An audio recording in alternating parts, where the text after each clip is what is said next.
And it looks like I have some volunteers to pick up shells and broken clays on the range today. Hi guys, I'm Turner and welcome to Indian Hen Outdoors. Today I've got some things to show you, some tips, some tricks that I really think will help you this upcoming dove season. At the time of this recording, it's late August. We've got the dove season opener here in Mississippi just around the corner on Labor Day weekend. Wing shooting is something that I've become kind of passionate about since the starting of this channel, and I'm going to share some things that are kind of overlooked, I think, that can really help you connect on more birds. Now, the game changer of what's kind of overlooked, I'm going to touch on it last. First, of course, it goes without saying, but I want to go ahead and address it. If you're not practicing with the gun you're going to be hunting with, that's the main thing. 2 summers ago, I was not very good at shooting a shotgun. I wasn't pleased with myself, and I put around 1,000 to 1,500 shells through my shotgun practicing throughout the summer, and that's how I became better. But as far as right out of the gate, your shotgun, I see, in my opinion, I've just got a Remington 870 here, just an 0870 Sportsman Magnum. I see a lot of people, to me, going too big on their choke. I see a lot of people using either like an improved or a skeet choke.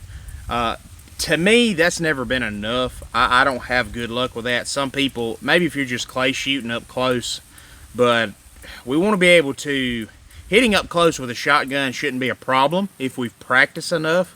We want to be able to hit more of those marginal birds at 30 to 40 yards, and it always seems like that's where they come out at. So I use a modified choke. I have even used a full in the past, but really modified is the way to go. This is a fixed choke, modified. Use a modified choke. I really like that. If you like a full, that can be, to me, too much, but I really like a modified. As far as your shotgun, man, a 870, Mossberg 500, you're not going to go wrong with that. I really like the Winchester SXP. I shot it year before last. It's a lot smoother and a little bit lighter than something like an 870.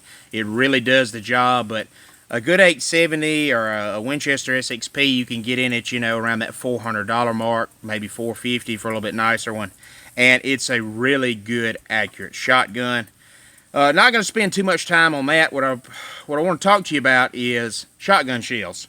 You see, people will get a $1,200, $1,300, $1,400 shotgun and then go to Academy or Walmart or some other box store, and they will buy the cheapest target load or Monarch 7.5s.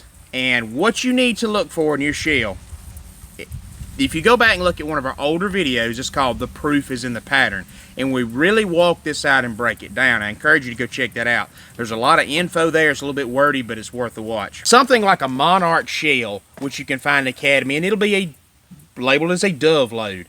And it'll be a 7.5 size shot. Well, all 7.5 and 8 shot is not created equal. What I have here, some stuff I like to use. This is some Rio Texas game load, and it's actually 8 shot. And then some Remington Express extra long range. So the number you want to pay attention to is not necessarily the shot size. Whether you use an 8 shot or 7.5 shot, to me, really doesn't make a difference. What you want is the weight. I shoot 1.25 ounce shot. Whether it's 8 shot, this is 1.25 ounce 8 shot, this is 1.25 ounce 7.5. You really want that heavier shot. It patterns better, it kills better, and I want a high brass shell in that heavier shot. That high velocity stuff. The Texas game load's rated at 1,340 feet per second. The Remington is at 1,330. But I want a high brass, high velocity shell, 2 3/4 inch, in 1.25 ounce shot. If you go look at the target loads or like that Monarch, they're going to be 1 1/8 or some of them are even 1 ounce shot. And these do not pattern as tightly as these shells. You can use the same shotgun with the same choke, and you'll see in the other video that we're talking a difference at 50 yards of 8 inches to a foot of pattern difference between 2 different shells with the same shotgun and the same choke. Also, a lot of people are not going to like to hear this, but I'm going to say it anyway.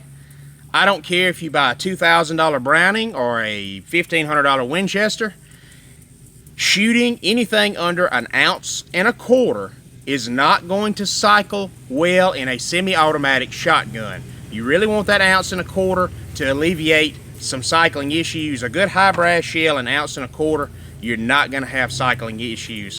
Well, that about wraps it up for today. If you haven't already, try a modified choke and some high velocity ounce and a quarter shot in your 12 gauge shotgun. And as always, please like, share, and subscribe. And if you haven't already, check out the Lost in Stupidity podcast on YouTube or wherever you get podcasts. Thank you so much for watching. God bless.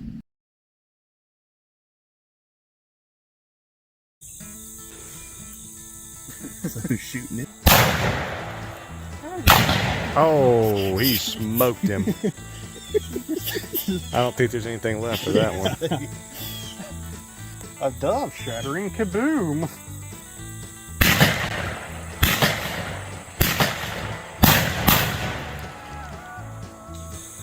Dale, is that your truck?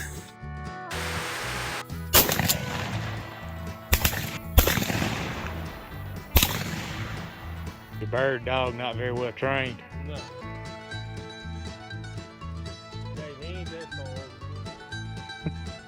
4 people in instant replay. But there he is. There he is. You did hit him. Never doubt the dove whisperer.